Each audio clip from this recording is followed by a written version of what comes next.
तुम्ही सांगा काय, तुम्ही म्हणजे 22 महिन्यानंतर आलात, फेब्रुवारी 2020 तुमच्या आयडिया तुम्ही आधी स्पष्ट कराव्यात की तुम्ही हे कोरोनाच्या नंतर बाहेर पडायचं नाही पडला, निश्चित काहीतरी तुमच्या डोक्यामध्ये प्लॅन आहे, तो प्लॅन व्यक्त करावा थोडे.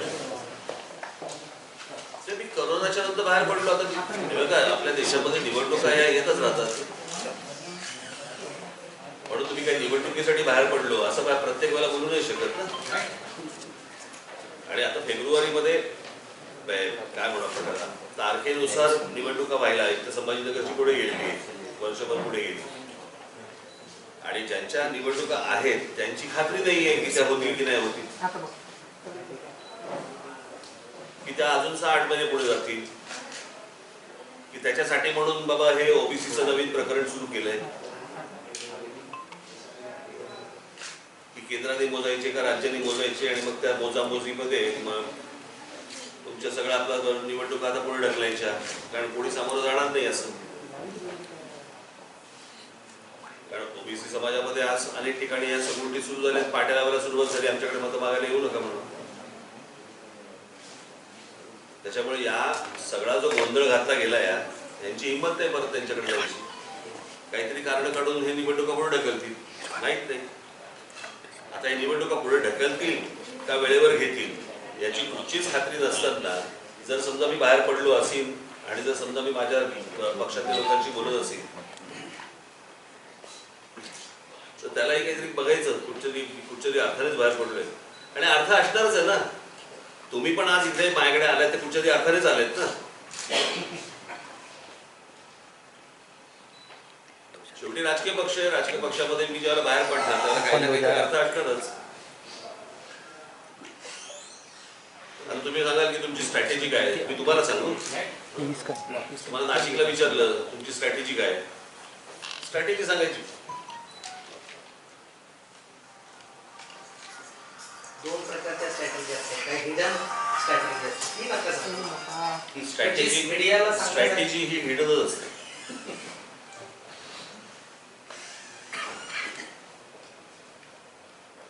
उघड कुठची स्ट्रॅटेजी अशी असते का, ही आमची स्ट्रॅटेजी. म्हणजे जागा लढणे हे कसं आहे, या सगळ्या गोष्टी अजून तुमच्याशी बोलण्या इतपत अजून आमचं काम झालेलं नाही. तेच काम चालू असतं समजायचं का, सगळ्यांचंच चालू असतं, आणि ते काय आज चालू असलेला भाग नसतो. बदल होत असतात, अनेक काही घटना घडत असतात, काही घटनांमध्ये अजून काही बदल घडत असतात. सो ही प्रोसेस आहे, ही प्रोसेस तर प्रत्येक जण त्यातनं जातच असतो, प्रत्येक जण चाचपणी करत असतो. काय तुम्ही संघटनात्मक बांधणी आणि येत्या काळात संघटनेमध्ये नवे काही बदल किंवा नवे धोरणं घेऊन येणार, नव्या नियुक्त्या आजच नव्या नियुक्त्या केल्या आहेत. नवीन जिल्हाध्यक्ष संभाजीनगरच्या जिल्ह्यासाठी म्हणून नवीन जिल्हाध्यक्ष नेमले गेलेले आहेत, शहर संघटक नेमले गेलेले आहेत, 3 शहर अध्यक्ष नवीन नेमले गेलेले आहेत, महानगर अध्यक्ष नेमले गेले, त्याच्यानंतर काही उपाध्यक्ष नेमले गेलेले आहेत. हे आज आत्ताच्या मेळाव्यामध्ये आताही घडलं. ते कोण आहेत ते यादी देतील. परंतु होतंय कसं या सगळ्याच्यामध्ये, मी काल नाशिकला थोडंसं ओझरतो मी हा विषय बोललो, परंतु आपण मूळ विषय ठेवतोय बाजूला आणि आपण नको त्या सगळ्या विषयांमध्ये आपण सगळं प्रकरण फिरवलं जातं. आणि शेवटी तुम्हाला जे काय फीड येतं त्याप्रमाणे तुम्ही छापता किंवा तुम्ही जे दाखवता, परंतु शेवटी तुमचाही वापरच केला जातो या सगळ्या लोकांकडून. तुम्ही ती गोष्ट दाखवता त्या याच्यात. आता उदाहरणार्थ त्या फोटो आर्यन खान प्रकरण किती दिवस चालू होतं, जवळपास 28 दिवस चालू होतं. ज्या दिवशी बाहेर पडला त्याच्यानंतर कोणी विचारलं पण नाही सध्या कसा आहे, तोपर्यंत जोरात सगळ्या गोष्टी सुरू होत्या. सुशांत सिंग काय प्रकरण, त्याच्यानंतर तुमचं ते काय अंबानीच्या घराबाहेर बॉम्ब ठेवला, त्याचं काय झालं पुढे माहित नाही. सो हे शेवटी तुमचाही हे कुठेतरी वापर करतायत आणि या वापरामध्ये या सगळ्या गोष्टी घडतायत. मूळ विषय राहतात बाजूला. परवा दिवशीची बातमी, परंतु त्याच्यामध्ये तुमच्या काही वरच्या वरिष्ठांना किती इंटरेस्ट होतो मला माहिती नाही. परंतु ज्या लोकसभेमध्ये जी बातमी तिकडे जी दाखवली की 5 लाख व्यावसायिकांनी देश सोडला. 5 लाख ज्या वेळेला व्यावसायिक ज्या वेळेला देश सोडतात त्यावेळेला नोकऱ्यांवरती त्याचा काय परिणाम होतो याच्यावरती आपल्याकडे चर्चा होत नाही. याच्यावरती आपल्याकडे बातम्या लावल्या जात नाहीत. आपल्याकडे 28 दिवस आर्यन खान चालतो. आपल्याकडे 8 कोणतं तुमचा अनिल देशमुखांची काय अटक होते. त्याच्यानंतर तो कोण वाझे प्रकरण सुरू होतं. मग ती गाडी गेली कुठे, मग ती गाडी त्याच्या मागे सगळे जण लागतात. पण हे 5 लाख जण गेले कुठे याचा शोध घ्यावासा कोणालाही वाटत नाही.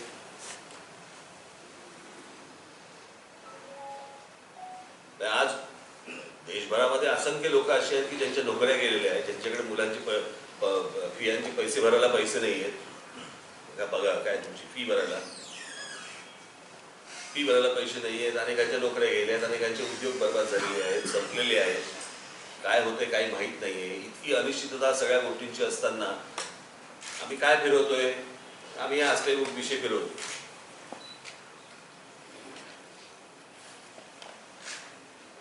या अनिश्चिततेला जबाबदार कोण आहे?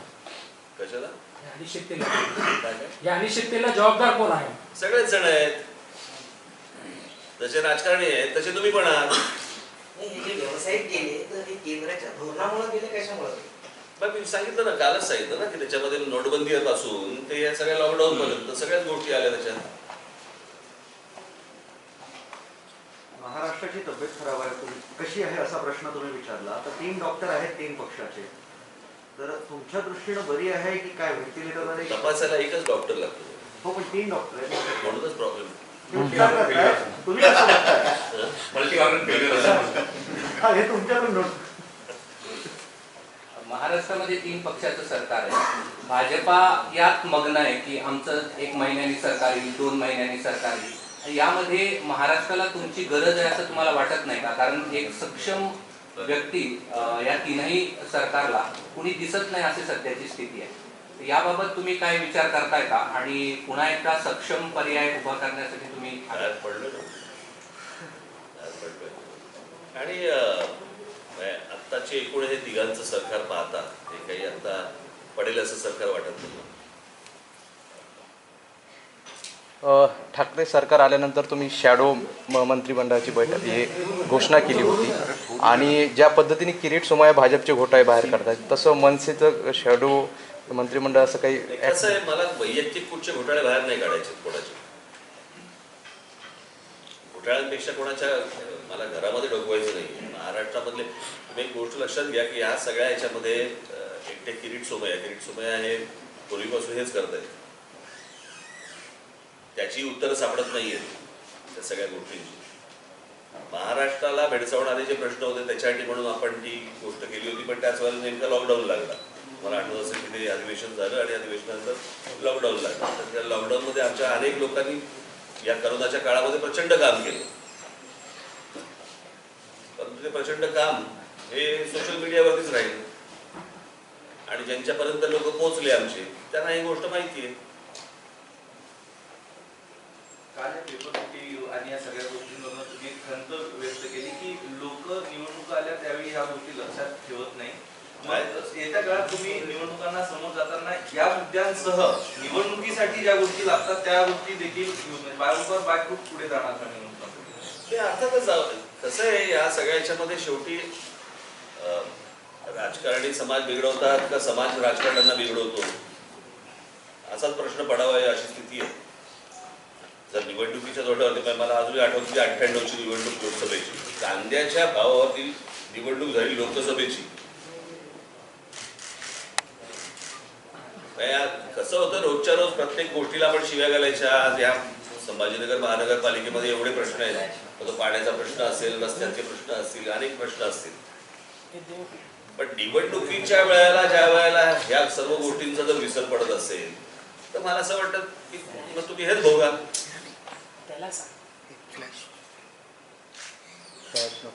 तुम्हाला सांगायचं म्हणजे मी नाशिकचं उदाहरण देईन तुम्हाला.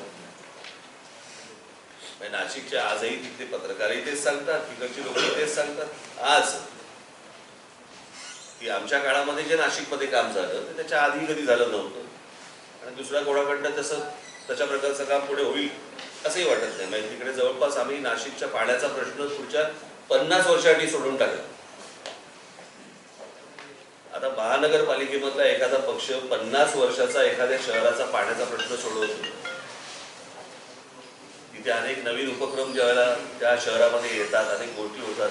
म्हणजे तिकडच्या तर पत्रकारांनी आता गेले अनेक पावसाळे गेले, अनेक पावसाळ्यामध्ये अनेक शहरांमध्ये खड्डे झाले, खड्ड्यांची फुटेज तुम्ही सगळेजण घेतात. त्यांना ज्यावेळेला सांगितलं त्यावेळेला त्यांनी त्या सगळ्या तुमच्या काय ते तुमचे असतात त्यांना सांगितलं की इथे खड्डे नाही आहेत.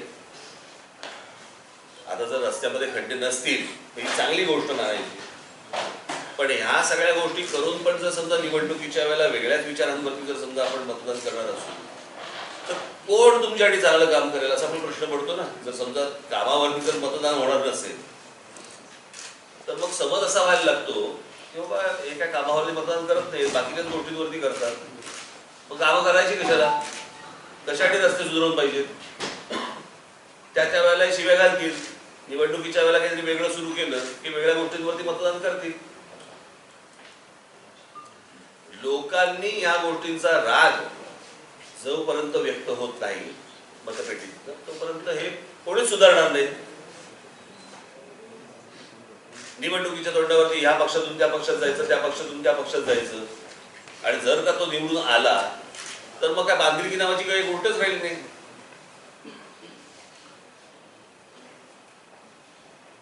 मला असं वाटतं की महाराष्ट्रातल्या काय किंवा देशातल्या काय सर्वांनी समाजाने ह्या गोष्टींची एक काय म्हणावं पटेल आहे त्यांनी विचार करणं गरजेचं आहे की हे आपण सातत्याने ज्या गोष्टी करतोय, चुकीच्या वेळेला आपण चुकीच्या लोकांना जे आपण मतदान करतोय ते थांबवलं पाहिजे.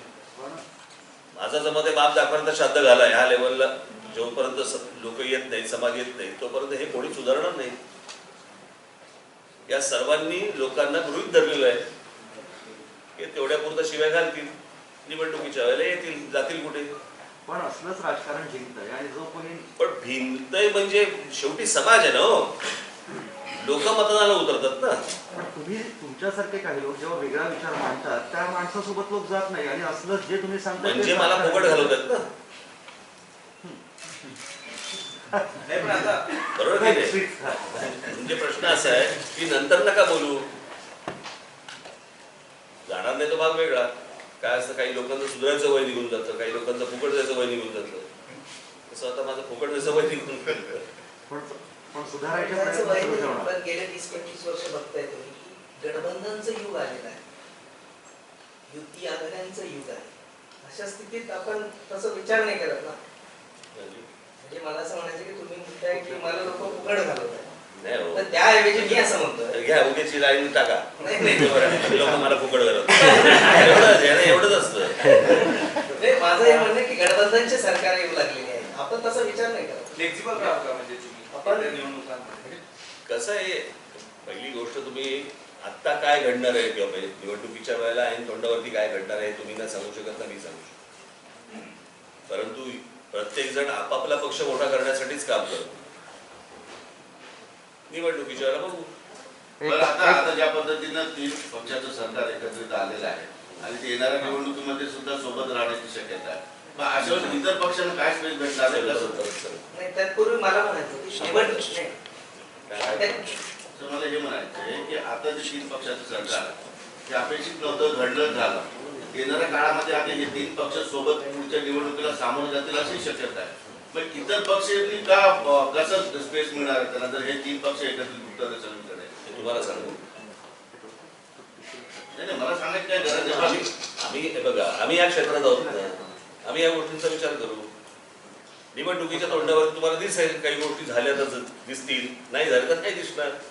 ऑप्शन सांगा, ऑप्शन्स नाही, काय? आता मी तुम्हाला सांगू शकतो. ठीक आहे. आज विधान सिंगल परिषद पक्ष कशी स्पेस करणार? ऑप्शन्स म्हणजे 3 पक्ष हे माझा विषय आहे ना. भाजपसोबत माझा विषय आहे ना. हां तुम्ही मला ही गोष्ट नाही सांगू शकत ना. दुसरं विषय राज्य तुम्ही हे नाही सर करत. सर सर कोणाला टॅप करणार नाही त्यावेळेला करा. ऑप्शन्स काय काय तुमच्या समोर? मलाच नाही सांगायचं तर हा उत्तर नाही तुम्ही थोडी. मला हे नाही विचारू शकत. बरं सर, आज आहे ना, कारण की आमचं काम आहे. विधान परिषद फ्लेक्झिबल राहील फ्लेक्झिबल राहील ना. विधान परिषद निवडणुकांचे निकाल झाले, भाजपचा विजय झाला आणि महाविकास आघाडीची मतं फुटली. तुम्ही या विजयाकडे भाजपच्या आणि महाविकास आघाडीचा सगळा महाविकास मतं फुटली. आज परिषदेचे निकाल आले 3 ठिकाणी, 2 ठिकाणी तर बरं, भाजपचा विजय झालाय आणि महाविकास आघाडीचा पराभव. राज्य सरकार असतं अभिनंदन. त्यांचं. एक तुम्ही दरवेळेस आले की एक प्रश्न विचारला जातो आणि आता पुन्हा निवडणुकी आला की तो एक विचारचे असतो, औरंगाबाद की संभाजीनगर. आणि आता नुकताच जिल्हा परिषदमध्ये तसा ठराव घेतलाय संभाजीनगरचा आणि काँग्रेस राष्ट्रवादी याला विरोध करत आहे आणि शिवसेनेची भूमिका आहे की संभाजीनगर करावं. तुम्ही कसं बघताय? मी ह्या विषयामध्ये आता तुमच्याशी काही बोलणार नाही. ज्या वेळेला मी जाहीर सभा घेईन त्यावेळेला मला जे काय बोलायचं मी मांडेन याच संभाजीनगरच्या मुद्द्यावर. आपण आता सचिन वाझेचा जो उल्लेख केलेला होता, ते सचिन वाझे ते अँटिलिया प्रकरणामध्ये सचिन वाझेने आता काही वेळापूर्वी असं सांगितलेलं आहे की अनिल देशमुखांना त्यांनी क्लीन चिट दिली आहे आणि अनिल देशमुखांनी कधी पैसे त्यांच्या स्टाफनी किंवा त्यांनी मागितलेच नाहीत असं सांगितलंय. म्हणजे हे चाललंय हे काय? काय चाललंय? मलाही नाही. थोडं तुम्हाला जास्त माहिती असावं या म्हणून. प्रकरणात तुम्हाला काही समजलं तर मला सांगा. माझे दोघांची मला हे बघा, मला एक प्रश्न आहे. मी जो मुंबईमधल्या एका पत्रकार परिषदेमध्ये मी हा प्रश्न मांडला होता की सचिन वाझे हे मला असं वाटतं मी जर चुकत नसेल तर 6 महिने जेलमध्ये होते. बरोबर? आणि जवळपास 7-7.5 वर्ष ते त्या निलंबित पदावरती नव्हते. शिवसेने बडतर्फच होतं. त्याच्यानंतर त्यांना शिवसेनेमध्ये प्रवेश दिला गेला. बरोबर आहे? शिवसेनेचे कार्याध्यक्षांच्या अतिशय जवळची व्यक्ती म्हणून त्यांना ओळखलं जायचं. बरोबर? मुकेश अंबानी हे आताच्या मुख्यमंत्री शिवसेनेचे कार्याध्यक्ष यांच्या अत्यंत जवळचे मित्र. आता एक जवळचा माणूस दुसऱ्या जवळच्या माणसाच्या घराच्या खाली जाऊन बॉम्ब लावतो. मला ह्याचा अर्थच अजूनपर्यंत लागला आणि त्याचं उत्तर जोपर्यंत सापडत नाही तोपर्यंत तुम्हाला पुढची प्रकरणं काय आहे ती काही समजणारच नाही. आणि म्हणून मी तुम्हाला सांगितलं त्याच वेळेला बोललो होतो की मूळ विषय राहील बाजूला, हे प्रकरण कुठेतरी भरकटत येतील आणि मूळ विषयावरती कधी येणार नाही. विषय सुरू झाला खाली जिलेटिन ठेवल्यापासून न त्या घराच्या.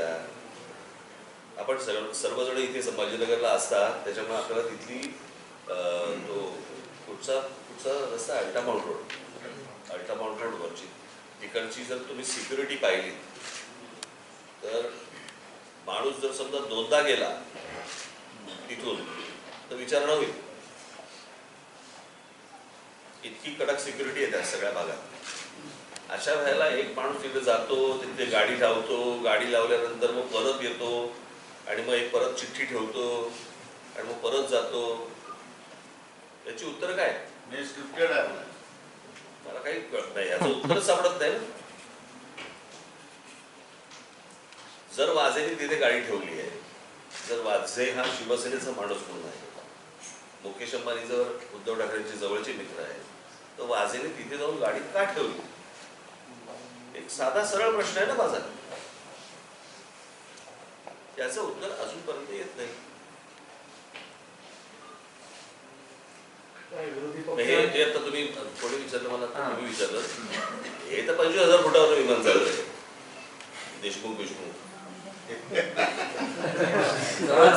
मूळ विषयाने विमानाच्या टेक ऑफचा बोलतोय आणि कशासाठी टेक ऑफ आहे मला समजतच नाही. त्यावेळेला तुम्ही माझ्याकडे आता फार मी तुम्हाला काही डिटेल देऊ शकत नाही, मी सांगू शकत नाही, सांगणार नाही. परंतु माझं वाक्य त्यावेळेलाही तेच होतं, आजही माझं तेच होतं की हे जिथून सुरू झालंय त्याचा जर समजा शोध लागला तर पुढे फटाक्याची माळ लागेल. परवा दिवसभर जे सुरू होतं मुस्लिम आरक्षणासाठी MIMचा मोर्चा वगैरे, तर निवडणूक आल्या की त्याआधीच असे आरक्षणाचे मुद्दे उचलले जातात का असं तुम्हाला वाटतं का? कारण याआधी पण पहिले आपण एक गोष्ट गोष्ट लक्षात घेतली पाहिजे की आरक्षण हे कुठच्या गोष्टींसाठी आहे तर 2 गोष्टींसाठी प्रामुख्याने. एक शिक्षण आणि दुसरं नोकरी. महाराष्ट्रामध्ये जर बघितलं तुम्ही तर बहुतेक शिक्षण संस्था या खाजगी होत चाललेल्या आहेत आणि महाराष्ट्रामधले बहुतेक उद्योग हे खाजगी उद्योग क्षेत्र होत चाललेले आहेत. सरकारी उद्योग क्षेत्र राहिलेले नाही. केंद्रातले जे सरकारी उद्योग आहेत त्याचंही खाजगीकरण मोठ्या प्रमाणावरती सुरू आहे. अशा परिस्थितीमध्ये खाजगी उद्योगांमध्ये आरक्षण नाही, खाजगी शाळांमध्ये आरक्षण नाही. मग ही आरक्षणाची जी मागण्या ज्या सगळ्या सुरू आहेत या कोणासाठी, कशासाठी आणि फक्त या मतांसाठी आहे. याच्या पलीकडे याला काही अर्थ नाही. आत्ता या महानगरपालिकांच्या जवळपास निवडणुका आज आहेत. केंद्र सांगते राज्यांनी मोजावेत ओबीसी किती आहेत महाराष्ट्रामध्ये. राज्य सांगते ओबीसीची यादी आम्हाला केंद्राने द्यावी. तर केंद्राकडे यादी आहे तर केंद्र देत का नाहीये? आणि किती 430 कोटी 435 कोटी रुपये लागणार आहेत की महाराष्ट्रामधले किती ओबीसी आहेत हे मोजण्यासाठी. 435 कोटी म्हणजे साधारणपणे 2-3 तासातला भ्रष्टाचार आहे त्यांचा. आता एवढे पैसे मिळू शकत नाहीत काय ना. हजारो कोटीची गोष्टी सांगायच्या. इतके 1000 कोटी याला घातले, इतके 1000 कोटी याला घातले, 100 कोटी रुपयाचं एवढं आम्ही केलं. 435 कोटी रुपयांनी काय फरक पडणार? त्याच्यामध्ये ओबीसी समाज मोजून पण होईल. हे करायचंय की नाही करायचं या लोकांना, ह्याचं हे जे सगळं राजकारण करतायत ना की याच्यामध्ये जेवढं जास्तीत जास्त जातींमध्ये फूट पाडता येईल तेवढी फूट पाडायची आहे. आणि जे उत्तर प्रदेश, बिहार आणि या सगळ्या भागामध्ये जे जातीची समीकरणं ज्या प्रकारे चालतात त्या प्रकारे यांना महाराष्ट्र बनवायचं आहे. इतका गरीब, इतका जातीने मजबूतपुरी असलेला महाराष्ट्र मी इतक्या गेल्या कित्येक वर्षात पाहिलेलं नाही. मी कुठपर्यंत खोलवरती प्रकरण गेलेलं आहे? हे जातीचं प्रकरण कुठपर्यंत गेलं खोलवरती? तुमच्यामध्ये पण आलं, हे पत्रकारांमध्ये आलं, हे कॉलेजमध्ये आलं, हे शाळांपर्यंत गेलं प्रकरण. आपला मित्र कोणत्या जातीचा असावा, आपली मैत्रीण कोणत्या जातीची असावी, इथपर्यंत घाण केला महाराष्ट्र.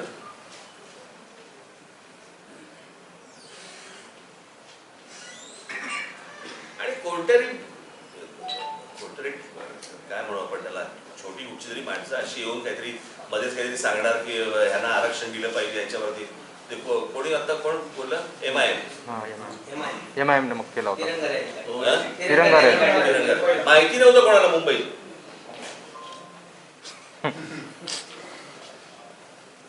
हे कोणी सांगितलं? मला माहिती नव्हतं. पत्रकारांनी. लोक तर सोडूनच द्या. मला मुंबईतल्या पत्रकारांनी सांगितलं त्यांना माहितीच नव्हतं की अशा प्रकारचा काहीतरी मोर्चा आहे.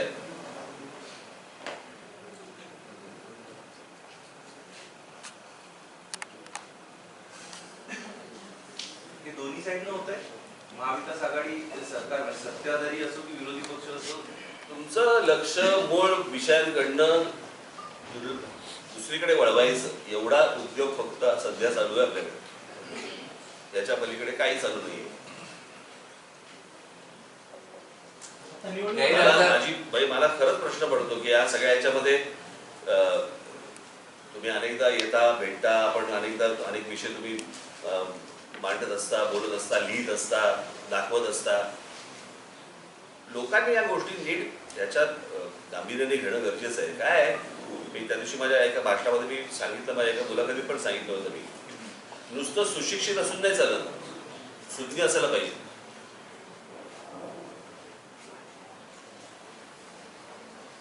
जर इतरांसारखा जर समजा घोळक्यामध्ये राहून जर समजा सुशिक्षित असतील काय उपयोग? त्याच्यामध्ये सुज्ञपणा जर नसेल काय उपयोग त्याचा? आता निवडणुका झाल्या पाहिजे का स्थानिक स्वराज्य संस्थेच्या? आता निवडणुका झाल्या पाहिजेत का? ह्याला काय लॉजिक आहे? वेळेनुसार व्हायला पाहिजे. महाराष्ट्रात एवढे सगळे प्रश्न आहेत पण नवीन युनिकॉर्न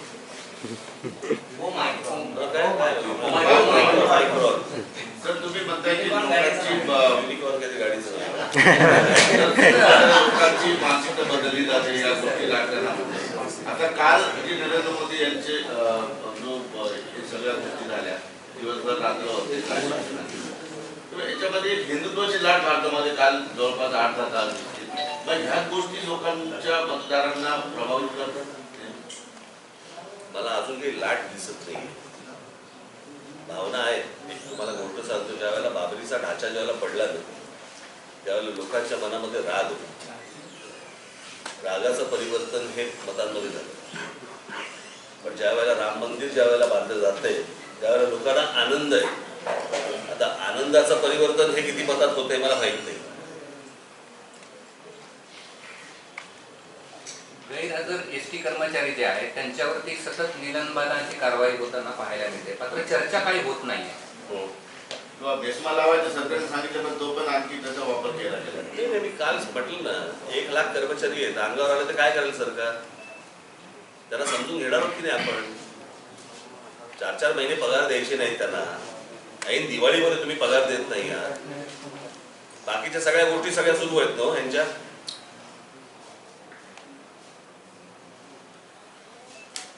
ज्यावेळेला एसटीचा विषय येतो, इतकी जुनी एक संस्था आहे आपली, 1960 सालातली संस्था आहे. ती प्रॉफिटमध्ये येऊ शकत नाही. तुम्हाला त्याच्यामधला भ्रष्टाचार थांबला. तुम्हाला आठवत असेल तर मी 4-5 वर्षांपूर्वी एक व्यंगचित्रपट त्याच्यावरती केलं होतं.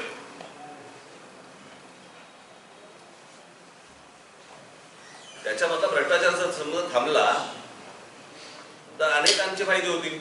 त्याचा उपयोग एसटीला होईल. मी त्याशी माझ्याकडे देवेंद्र फडणवीस ज्यावेळेला आले होते त्यावेळेला मी त्यांना सांगितलं, मी म्हटलं तुम्ही विरोधी पक्ष नेते आहात, तर मी एक प्रोफेशनल मॅनेजमेंट कंपनी ही एसटी साठी चालवली, एसटी त्यांनी चालवावी. उद्या जर समजा अशा प्रकारची एखादी गोष्ट आली तर तुम्हाला कळलं आपोआप की भ्रष्टाचार कुठे होतं आणि कुठे थांबवलं पाहिजे ते. पण सगळ्यांनीच हात धुवून घ्यायचे ठरवले त्या एसटी मध्ये, तर राहणार कुठून नटवट? एक महिन्यापासून आता मुख्यमंत्री काहीच बोलत नाही, फक्त पर्यटन मंत्री बोलत आहेत. 1 महिन्यापासून एसटीचं आंदोलन चालू आहे. फक्त मुख्यमंत्री आजारी येत पोचली काही त्यामुळे महाराष्ट्र मुख्यमंत्र्यांचा आजार पण महाराष्ट्रालाही लागला. पवार साहेबांबरोबर तुमची या विषयावरची चर्चा त्यांना ह्या सगळ्या घटनांकडे बघताना काय तुमच्या आणि ज्यांच्या मतांमध्ये काय नाही, त्यांचं असं नक्की नाही. त्यांनी म्हणूनच दाखवलं की पगार न मिळणं ही बरोबर नाही गोष्ट. पगार तर तुम्हाला मिळालेच पाहिजे. आता कसं होतंय की त्याच्यामध्ये शासकीय कर्मचाऱ्यांसारखे पगार एसटीच्या कर्मचाऱ्यांना मिळाले पाहिजेत. आता अशी जवळपास बरीच महामंडळ आहे, सगळेच उभे राहिले तर हे पगार देणं शक्य नाही होणार. या सगळ्या ह्याच्यामध्ये एक वरती परत त्याच्यात 7वा वेतन आयोग लागलाय. हे एवढे पैसे आणायचे हे शक्य होणार नाही. परंतु पगार वाढ ही थोडी बहुत प्रमाणामध्ये, मोठ्या प्रमाणात नाही, थोड्या बहुत प्रमाणामध्ये होणं गरजेचं आहे, आवश्यक असेल. त्याच्यामध्ये काही दुमत असण्याचं कारण नाही. 41% ग्रोथ दिली. मला असं वाटतं कुठेतरी विषय त्यांनी पण फार काढता कामा नये. पण परंतु मला असं वाटतंय की त्याला एक प्रोफेशनल मॅनेजमेंट कंपनी येणं गरजेचं आहे. कुठची तुम्ही टेंडर काढा आणि काही त्याच्यावरती ठरवा. युनेरी आणि शिवशाही तसे प्रायव्हेट आहेत, त्यांच्या लालपारीच घेतात. प्रोफेशनल कंपन्या तर आपण पेपर फुटेज तर त्याही नीट काम करतोय असं दिसतंय आपल्याकडे. पण एका उदाहरणावरनं आपण सरसकट 10 वर्ष बघतोय आपण सगळी लोक, सलग 10 वर्षाचा फेज. कोणत्याच सरकारच्या काळामध्ये प्रोफेशनल कंपनी मिळू नये किंवा तलाठी भरतीपासून याचं कारण प्रोफेशनल कंपनी जर अशा प्रकारची दिली तर भ्रष्टाचार करायला वाव मिळणार नाही.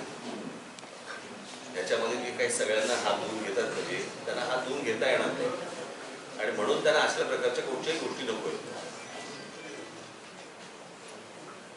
ज्या कंपन्यांना ही कंत्राटं दिली आहे त्या ब्लॅकलिस्टेड आहे पदराज्यात आणि संचालकच त्याचे मुख्य सूत्रधार म्हाडाच्या याच्यात समोर आलाय.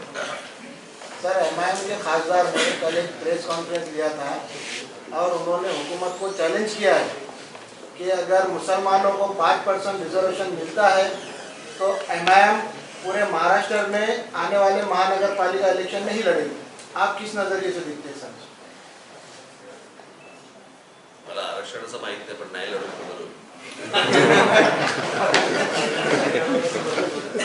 चला.